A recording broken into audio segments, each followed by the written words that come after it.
मनाली के जंगल में सर्दियों का मौसम शुरू हो चुका था। उसी जंगल में टूनी चिड़िया अपने 2 बच्चों के साथ रहती थी।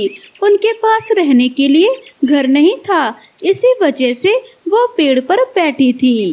कड़ाके की सर्दी में वो बेसहारा एक पेड़ की डाल पर बैठी थी। गुड़िया अपनी माँ से कहती है, माँ, भला हम कितने दिन ऐसे रहेंगे?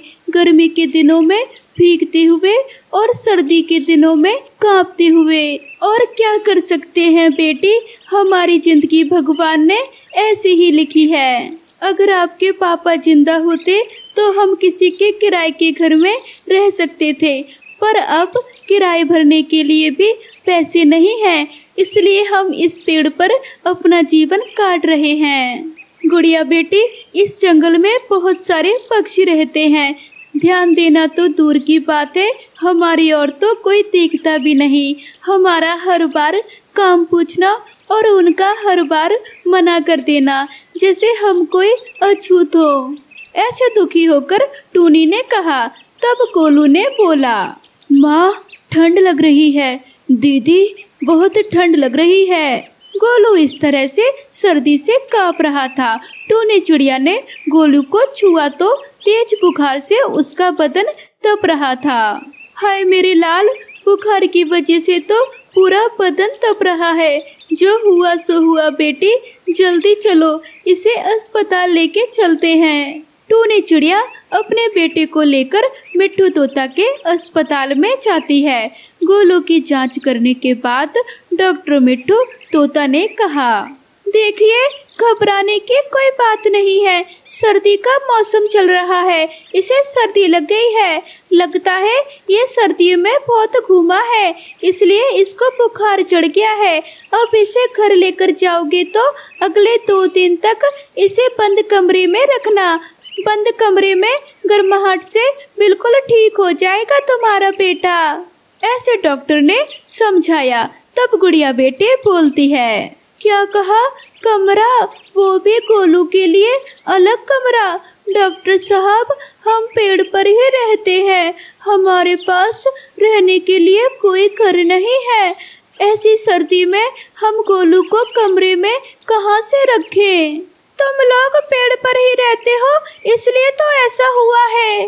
तब टूनी चिड़िया की ओर मुड़कर डॉक्टर ने कहा, ये क्या बात हुई बहन जी?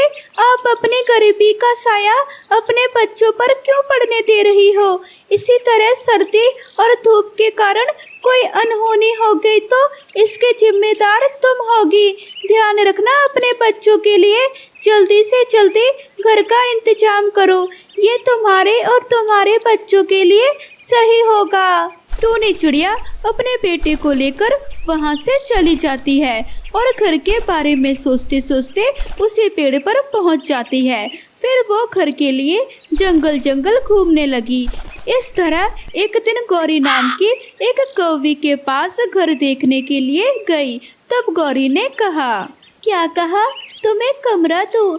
अगर तुम्हें मैं कमरा दूंगी तो जंगल में मेरी बातें होंगी। वैसे भी तुम किराया कैसे भरोगी? हमारा घर देखा है, कितना आलीशान है। तुम जैसे हमारे घर में घूमेंगे तो घर मैला हो जाएगा। तुम अपनी हैसियत वाला घर ढूंढ लो। इस तरह गौरी कौवी ने टूनी को अपमानित कर भेज दिया। गौरी की बातों से टूनी चिड़िया बहुत दुखी हुई। कुछ दिन ऐसे ही बीत गए। फिर आया गर्मी का मौसम। गर्म हवाएं चल रही थी, पेड़ भी नहीं बच पा रहे थे और वो परिवार कहीं जा भी नहीं पा रहा था। वो बहुत तकलीफ झेल रहे थे और इतने में तेज चक्रवात चलने लगा, जिसने सारा तहस नहस किया। पेड़ के सारे तने गिर पड़े, उनका बसा बसाया सब बिखर गया। ये सब देखकर गोलू और गुड़िया रो पड़े थे। माँ, इतने दिनों से कोई किराए का घर भी नहीं मिला। जिस पेड़ पर हम घर बनाकर रह रहे थे वो भी गिर पड़ा। हमारी जिंदगी ऐसी ही है माँ। चलो कोई और पेड़ पर चलते हैं बसेरा करने। गुड़िया की बातें सुनकर टूनी चिड़िया आसमान की ओर देखकर कहने लगी, हे भगवान, हमें मारना ही है तो एक बार में ही मार दो। हमने कौन सा पाप किया है? सजा देना है तो मुझे दो। इन मासूम बच्चों को क्यों देते हो? इन्होंने क्या किया है? इनको इतनी तकलीफ क्यों?